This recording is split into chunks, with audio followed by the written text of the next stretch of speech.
जवाब भी आया है।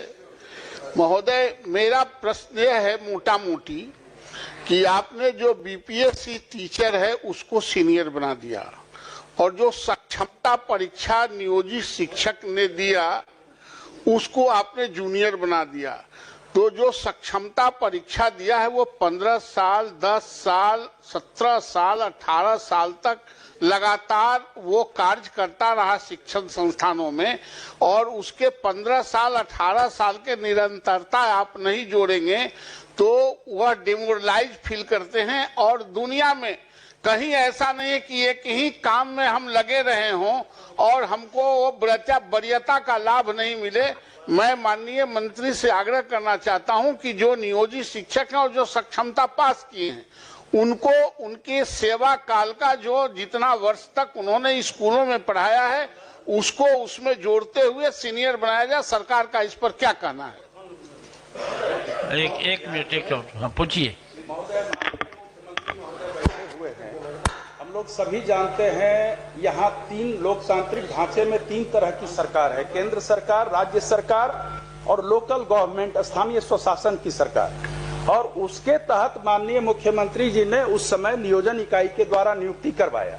जो माननीय सदस्य का सवाल है वह इसलिए भी अनिवार्य है और अपरिहार्य है कि उन्हीं शिक्षकों के अनुभव के आधार पर सरकारी विद्यालयों में प्रधानाध्यापक के रूप में नियुक्ति की गई, प्रधान अध्यापक के रूप में नियुक्ति की गई, शिक्षण प्रशिक्षण महाविद्यालय में व्याख्याता के रूप में नियुक्ति की गई।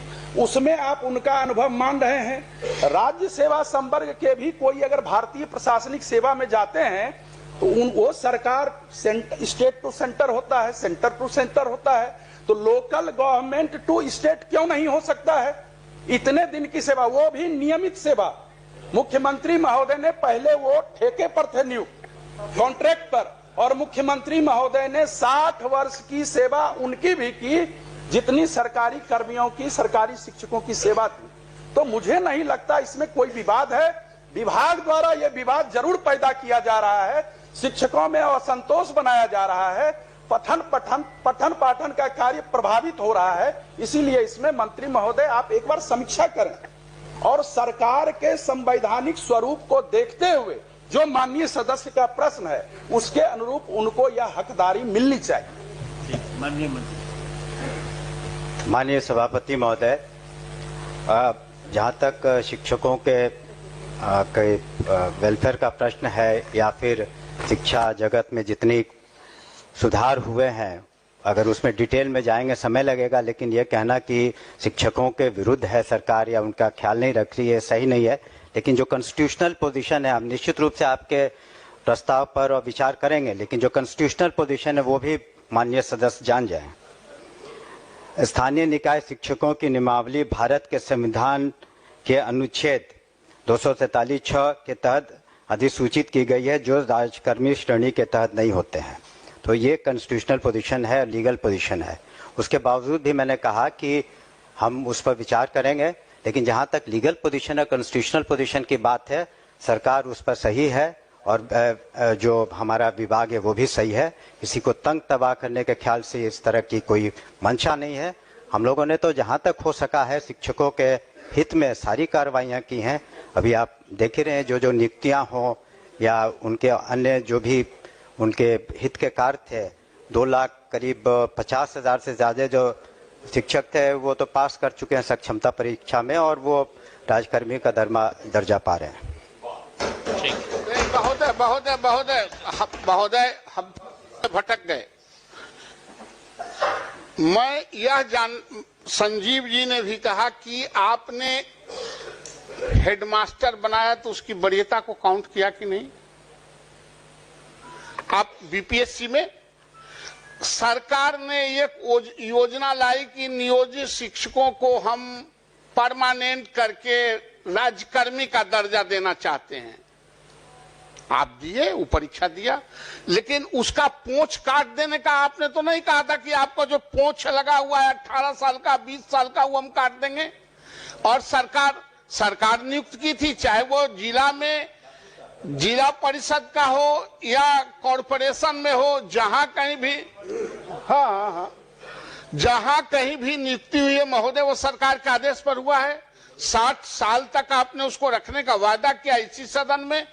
हम सिर्फ यह चाहते हैं कि जो 18 साल 20 साल से काम कर रहे हैं उनकी सेवा निरंतरता उसमें जुटनी चाहिए।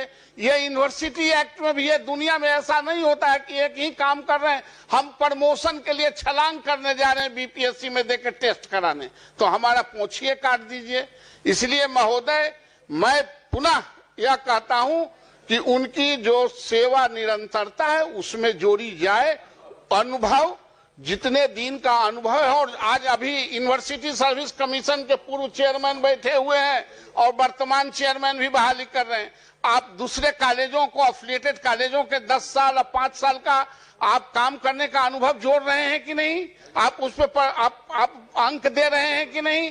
ये दुनिया में ऐसा ही चलता है। एक अलग रूप से इसको प्रताड़ित करने के दृष्टिकोण से जो जूनियर आज बहाली हुआ है उसके कलेजा पर आप सीनियर के कलेजा पर बैठा देंगे तो शिक्षण संस्थानों में इसका असर पड़ता है। इसलिए महोदय मेरा आग्रह है कि उनका जो अनुभव का लाभ है उसमें जुटे। यह इस पर सरकार क्या कहती है? सभापति महोदय, प्रताड़ना की तो बात मेरे समझ के परे है और शायद इस सदन के समझ के भी परे है। शिक्षकों को जहां तक सुविधा दी जा रही है, एक चीज माननीय सदस्य भी बताना चाहेंगे, चूंकि उन्होंने लीगल प्रोविजन की बात की और हमने भी किया, तो क्या जो सक्षमता पास करने के पहले जब वो जो शिक्षक थे जिसे नगर निकायों ने या पंचायती राज व्यवस्था के अधीन उन्हें नियुक्ति दी गई, उन्हें टेम्परेरी स्तर पर या कॉन्ट्रैक्चुअल पर, तो वो हकदार नहीं थे न्यू पेंशन पॉलिसी के उस वक्त जब आप वहाँ पर जब आपकी नियुक्ति थी या आपको जब पंचायती राज व्यवस्था के तहत आपको शिक्षक के रूप में रखा गया, तो उस वक्त आप तो न्यू पॉलिसी स्कीम के एनपीएस के तहत पेंशन स्कीम के हकदार नहीं थे। हकदार अब आप हुए हैं अब से, जबकि आप राज्यकर्मी का दर्जा पा लिए हैं तब। इसलिए प्रताड़ना की कहाँ से बात हो रही है? वो तो उनके सुविधा के लिए हम लोग ने सक्षमता परीक्षा की और उसको हम लोगों ने राजकर्मी का दर्जा दिया। माननीय मुख्यमंत्री जी ने बिल्कुल उनके तरफ संवेदनशील रुख अपनाया है। जहाँ तक ये प्रश्न है, उन्होंने कहा कि सेवा जो उन्होंने दी है राज्य को और अपने अपने संस्थाओं में, उस पर हम विचार जरूर कर लेंगे, लेकिन कानूनन रूप से इसकी बाध्यता नहीं है, लेकिन फिर भी हम संवेदनशील होकर उस पर पुनः विचार करेंगे। धन्यवाद। ठीक। माननीय सदस्य डॉक्टर समीर कुमार सिंह और श्री मोहम्मद सोहेब पर जाने का और वो कब तक बंद रहेगा, इस तरह के अधिकार से वंचित करना लोकतांत्रिक मूल्यों के खिलाफ है।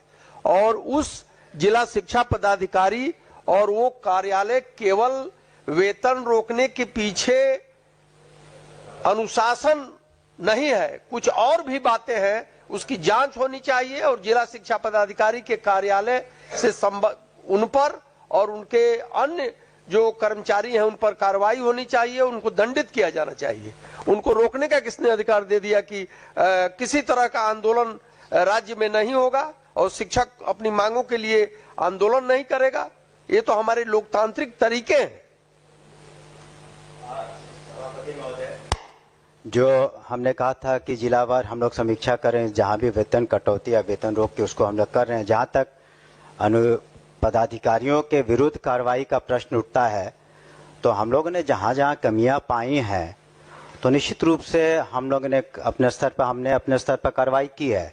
मैंने सदन को पहले भी बताया कि गोपालगंज जिले में, उसके बाद किशनगंज जिले में और 2 दिन पहले दरभंगा जिले में जो डिस्ट्रिक्ट एजुकेशन ऑफिसर थे, जो खामियां हमने पाई और बहुत ज़्यादा अनियमितताएं थी और वहाँ के जो डीपीओ थे, तो उन लोगों को हम लोगों ने निलंबित भी किया है। तो जहाँ इस तरह की कमियां उजागर होंगी कि जहाँ मेंस्ट्रिया इन्वॉल्व है, कि जहाँ पर जानबूझ करके या इस तरह की गलतियां हैं, तो हम लोग जिलावार समीक्षा कर रहे हैं। माननीय सदस्य को मैं कहना चाहूँगा कि इस जिले की भी जब हम लोग समीक्षा कर लेंगे और हर जिले में जहां शिक्षकों की गलतियां नहीं है उसको निश्चित रूप से उसका हम लोग सुधार कर लेंगे। मैंने पूर्व में भी कहा। माननीय श्रीमती शशि यादव। उत्तर प्राप्त हुआ है लेकिन ये क जो है स्वीकारात्मक कहा गया है। ये विद्यालय रसोइया जो खाना बनाती हैं स्कूलों में, जिस वजह से आज स्कूलों की गुणवत्ता भी कुछ बढ़ी है, तो वो कह लीजिए कि उनको 1650 रुपया दिया जाता है और हाल के वर्षों में कोई उनके मानदेय में बढ़ोतरी नहीं हुई है महोदय। और हम लोग कहीं भी जाते हैं, लोग सुनते हैं कि बिहार में 1650 विद्यालय रसोइया को मिलता है, तो शर्म से सर झुक जाता है महोदय। और इन्हें पार्ट टाइम कहा गया है, तो मैं ये कहना चाहती हूँ महोदय कि ये पार्ट टाइमर नहीं है, क्योंकि ये कह लीजिए बच्चों को खाना खिलाती हैं और पूरा साफ सफाई करके पूरा खाना बना करके और तब वो जाती हैं, तो वो 10 से 12 घंटे उसको लग जाते हैं महोदय, इसलिए उसे पार्ट टाइम ना कहा जाए। और ये जो कहा गया है कि सितंबर और अक्टूबर 24 का भुगतान किया जा रहा है, तो इस उत्तर का क्या मतलब समझे महोदय? भुगतान किया गया या किया जा रहा है, ये मतलब किया जा रहा है का क्या मतलब समझे महोदय? और हम ये चाहेंगे महोदय कि ये भी कहा गया कि भाई ये केंद्रांश से आने पर हम करते हैं, तो मुझे लगता है कि अब डबल इंजन की सरकार है, तो थोड़ा केंद्र सरकार से भी गुहार करके और ये बढ़ाया जाए और बिहार एक मिसाल कायम करे, क्योंकि अन्य राज्यों में इससे ज्यादा मिलता है महोदय, बगल के राज्यों में इससे ज्यादा मिलता है, इसलिए यहाँ निश्चित तौर पर कम से कम 10,000 किया जाए महोदय। हम ये मांग करेंगे, क्योंकि बहुत गरीब परिवार की महिलाएं रहती हैं। अगर आप देख लीजिए कि जो घरों में घरेलू कामगार महिलाएं रहती हैं, वो भी अगर खाना बनाती हैं, तो आप कहीं से भी 5 से 7 हजार रुपया देते हैं, और ये स्कूल में इतना बड़ा योगदान दे रही हैं और सबसे गरीब परिवार की महिलाएं हैं। इसलिए महोदय इस पर थोड़ा विशेष ध्यान दिया जाए और बिहार में एक मिसाल कायम किया जाए। सभापति महोदय, माननीय सदस्य ने जो अपनी बातें कही हैं उन्हें ग्रहण करते हैं। दूसरी बात कि माननीय मुख्यमंत्री जी के नेतृत्व में सरकार संवेदनशील है। उन्होंने रसोइया के बारे में कहा, हम लोग उस पर विचार करेंगे, लेकिन उनको साथ साथ ये भी पूरा बिहार जानता है कि किस तरह से माननीय मुख्यमंत्री ने जो तालीमी मरकज़ है उनका 11,000 से 22,000, शिक्षा मित्र है उनका 12,000 से 23-24,000, और किस तरीके से जो टोला सेवक हैं ताकि दलित बच्चों को भी उनको स्कूल में लाया जाए 12,000 से 24,000, इसी सरकार ने किया है। तो सरकार तो बिल्कुल संवेदनशील है कि जहाँ तक प्रश्न है बच्चों को स्कूल तक लाने का, और इसी वजह से सरकार के इन सब प्रयासों की वजह से जहाँ ड्रॉप आउट 12% से ज़्यादा था, आज 1% से कम है। अन्य योजनाएं भी हैं, और निश्चित रूप से जो माननीय सदस्य की चिंता है हम लोग भी उससे अवगत हैं, और उस पर हम लोग संवेदनशील रुख निश्चित रूप से अपनाएंगे। बजट को भी हम लोग को ध्यान में रखना होता है। शुक्रिया महोदय एक बस महोदय महिला का सवाल है महोदय, बस ये बिल्कुल आपने उन सारे लोगों का किया है, तो इनको भी जो सबसे कम आप दे रहे हैं, उनको 11,000 दे रहे थे, किया है वो अच्छी बात है, मगर 1650 रुपया आप दे रहे हैं इनको, तो इनका भी किया जाए। और 10 महीने का मिलता है महोदय, कम से कम इनको 12 महीने का किया जाए, ये हम जरूर मांग करेंगे। 10 महीने का आप देते हैं, जबकि स्कूल शिक्षकों को आप 12 महीना का देते हैं, तमाम कर्मचारियों को आप 12 महीना का देते हैं, तो इनको क्यों 10 महीने का देते हैं? इसलिए इनका भी 12 महीना किया जाए महोदय। ठीक, चलिए माननीय सदस्य प्रोफेसर नवल कुमार किशोर यादव। जवाब भी आया है महोदय। मेरा प्रश्न यह है मोटा मोटी कि आपने जो बीपीएससी टीचर है उसको सीनियर बना दिया, और जो सक्षमता परीक्षा नियोजित